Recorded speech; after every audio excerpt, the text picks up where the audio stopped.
कल की जो घटना है हरिद्वार खानपुर में, एक 4 बार का पूर्व विधायक, एक अभी वर्तमान में विधायक, और जिस प्रकार की घटना हुई है, लगातार ताबड़तोड़ गोलीबाजी जो हुई है, गाली गलौज जो हुई है, दबंगता का जो एक परिचय दिया गया है।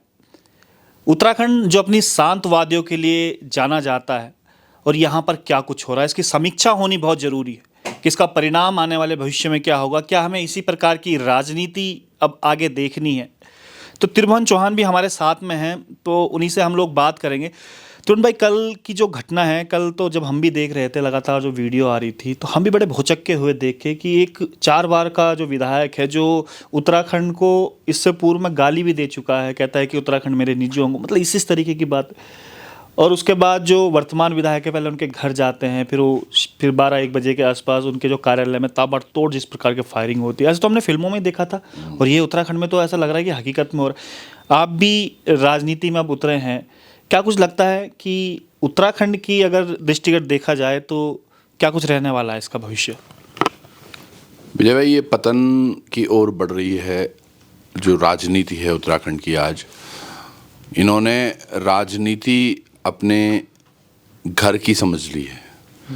मुझे लगता है कि बीच में अभी इलेक्शंस थे, इन दोनों की कोई बात नहीं कर रहा था, तो पहले मुझे लग रहा था कि ये चलो दोनों का ये है एक पैतरा कि यार चलो एक काम करते हैं, तो कुछ वहाँ से शुरू कर और मैं यहाँ से कुछ ख़त्म करूँ, और तब जाके ये बातें हुई हैं। बड़ी ही दोनों तरफ से बड़ा नासमझी वाला ये एक्शन है, और क्योंकि एक मैसेज बड़ा क्लियर गया है पूरे उत्तराखंड में कि जो आज उत्तराखंड को बचाने की बात हो रही है, जैसे हम हमेशा भी कह रहे थे कि हमें भाजपा या फिर कांग्रेस, ये दो दलों के अलावा आज उत्तराखंड को महत्व देना चाहिए। और आज जो इन दोनों ने किया है, यकीनन ये उत्तराखंड के लोगों को समझ भी आया होगा कि किस तरह से ये लोग आज उत्तराखंड को भ्रमित कर रहे हैं, बरगला रहे हैं, और ऐसी राजनीति की यहाँ पहल हो रही है जो शायद बिहार में कभी या फिर यूपी में योगी दौर से पहले देखी जाती थी। चाहे वो ऋषिकेश का चुनाव हमने देखा या फिर यहाँ जो कल हुआ वो, और ये देखो इंतज़ार कर रहे थे कि 25 तारीख को ये आचार संहिता रात को ख़त्म होएगी, और उसके बाद 26 जनवरी सोचिएगा गणतंत्र दिवस, जहाँ हम संविधान की बातें करते हैं, हम तमाम चीज़ों की बातें करते हैं, बड़े हर्षोल्लास से ये मना रहे हैं। और दो विधायक ऐसे जो कि खुलेआम मतलब बिल्कुल अभद्र तरीके से लड़े हैं। हमारे पास तो शब्द भी नहीं है ऐसे बोलने के लिए, पर समझिए बिल्कुल भी एक अच्छा संदेश नहीं था। एक तरफ आज हम यूसीसी की बात करते हैं कि भैया हम यूसीसी लेकर आए हैं, समान नागरिक कानून होगा।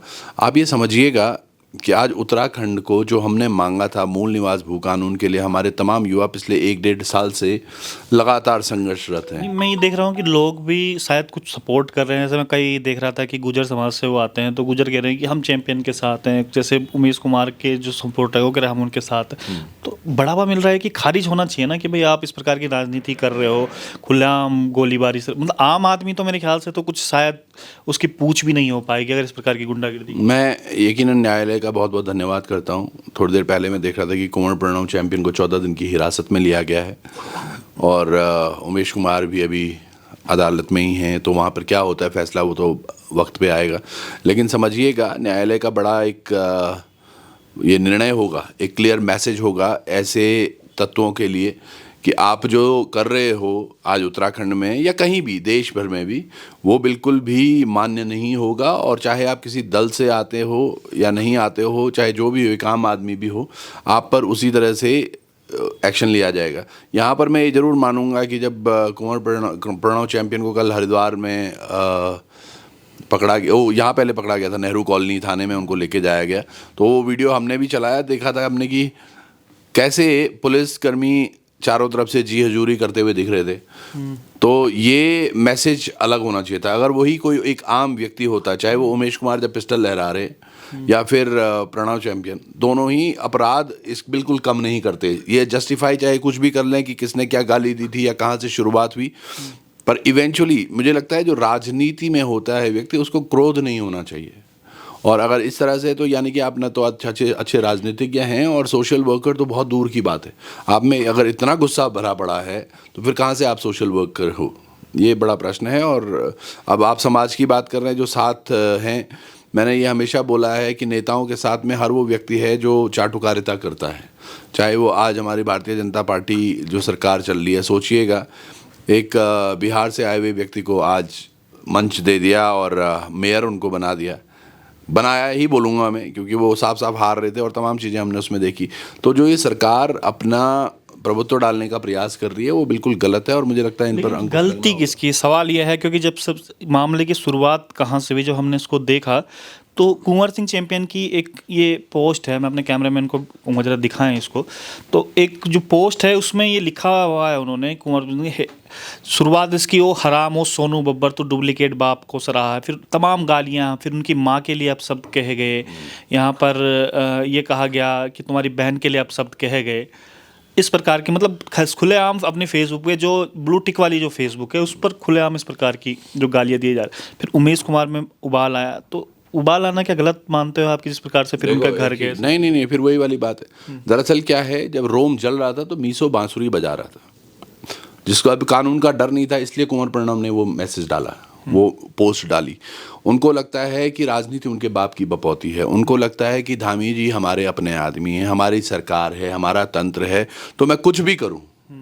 इससे पहले भी जो उनका बयान था वो भी कुछ, उमेश कुमार के एक्शन की मैं बात कर रहा हूँ। अगर भाई उनकी माँ को गाली दी है, अगर वहाँ गए हैं तो कोई भी चीज़ सर ये प्रतिक्रिया कब होती है? जब पहले क्रिया होती है ना। क्रिया क्यों हुई वो महत्वपूर्ण है। एक व्यक्ति उसकी मानसिक संतुलन का ऐसा है तो आप 4 बार उसको विधायक का टिकट दिया और जनता ने उसको सराहा भी, जनता ने उसको वोट भी दिया। समझिएगा आज जो परिस्थितियां हो रही हैं वो किस तरह से हो रही हैं और कितना हमारा ये जो तमाम समाज है ये किस तरफ ले जाना चाह रहे हैं। अगर बाई चांस ये चीज़ें हुई थी तो तब सीधे सीधे उमेश कुमार भी सीधे जाते, पुलिस में कंप्लेन करते और एक एफआईआर दर्ज करते। उसके बाद उसमें कार्रवाई नहीं होती तो बात, क्योंकि ये तो इसमें तो जो आप मैसेज दिखा रहे हैं ये तो क्लियर एक पिक्चर है कि भाई आप मानहानि के लिए कोर्ट में जा सकते हैं, आप तमाम तरीके, यानी कि आप भी उतने ही बड़े गुंडे दिखाने का प्रयास कर रहे हो कि मैं भी तो गुंडा हूँ, है ना।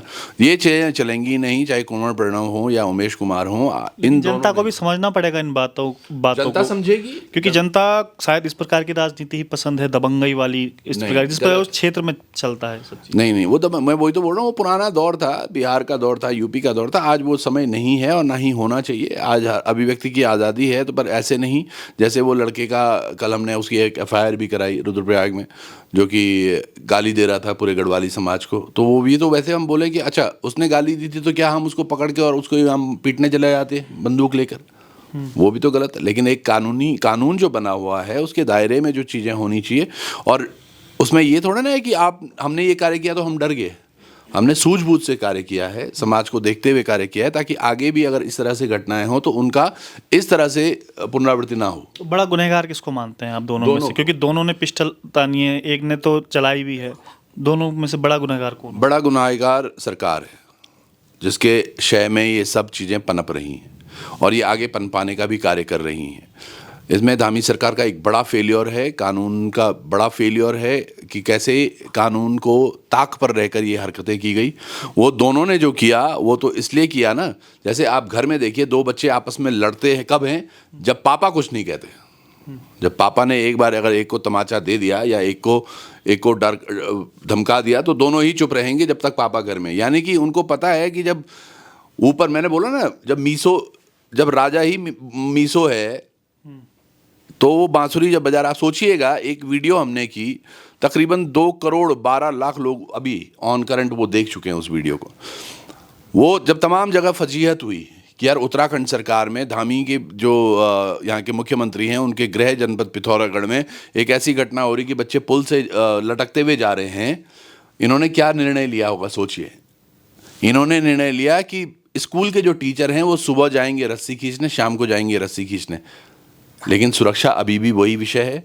इसमें पीडब्ल्यूडी को नहीं बोला गया, पीएमजेएसवाई को या उस विभाग को जो कार्य कर रहा था उनको कोई क्वेश्चन नहीं है, उनसे पुल निर्माण का कोई व्यवस्था नहीं बनाई जा रही है बच्चों। तो ये सरकार किस तरह से काम कर रही है सोचिए ना। आपकी हिम्मत कब बनेगी साहब? हेलमेट आज आदमी पहनने लगा है, हेलमेट इसलिए पहन रहा है कि यार चालान कट जाएगा। वो तो बहुत बाद में सोचता है कि मेरा डर खत्म है, इस वजह से ये खुले कानून का डर खत्म है, इसी वजह से ये हरकतें हुई हैं। तो अगर ये दोनों को मैं बोलूं कि दोनों की गलतियां तो हैं ही नहीं, वो तो उनका बौद्धिक क्षमता वैसी है कि वो उत्तेजित हो जाते हैं। मेन है कानून व्यवस्था को फेलियर करने में धामी सरकार ने बिल्कुल बिल्कुल शून्य पर साबित हुई है। इनका अगर बस होता, इनकी कंट्रोल में चीज़ें होती तो शायद ऐसा कभी नहीं होता, उन्हें डर होता। आज देखिएगा यूसीसी में इन्होंने कह दिया कि जो व्यक्ति यहाँ एक साल रहेगा वो यहाँ का स्थायी निवासी हो जाएगा। यानी कि इसी तरह से जो लोग बाहर से आएंगे वो बसते चले जाएंगे, धीरे धीरे धीरे धीरे हमारा प्रदेश पूरा इसी तरह से भर जाएगा।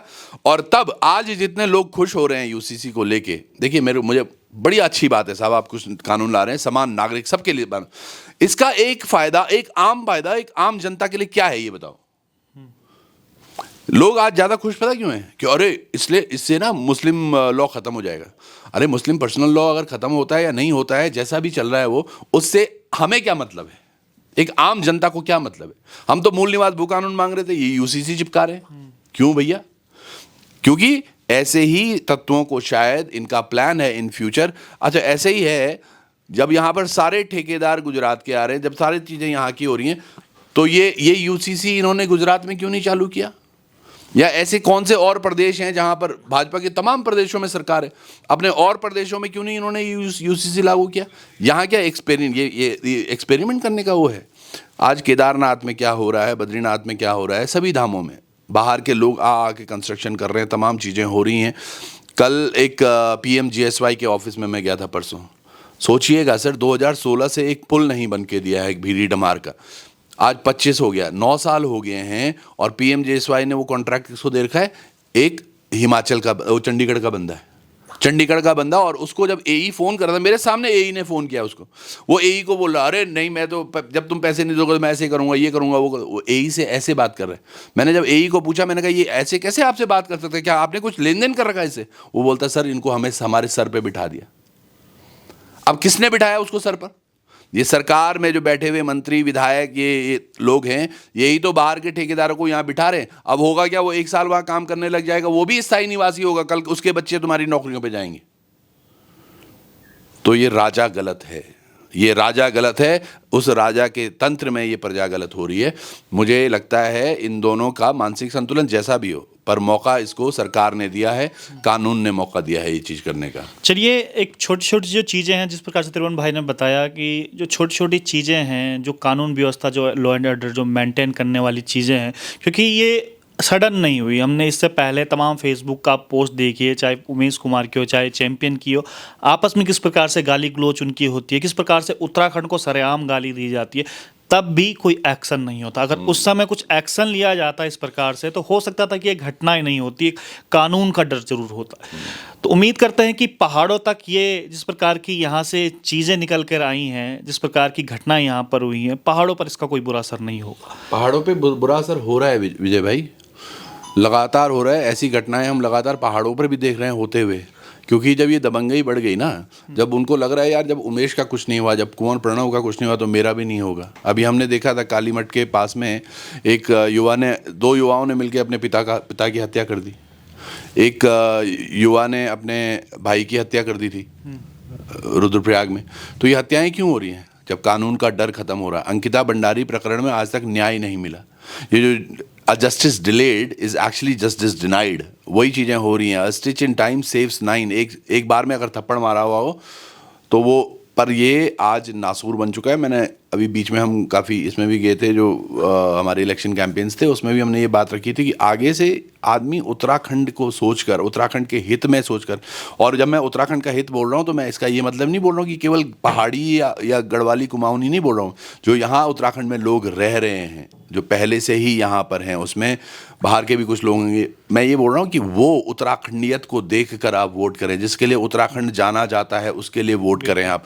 ये भाजपा और कांग्रेस को लेकर वोट ना करें।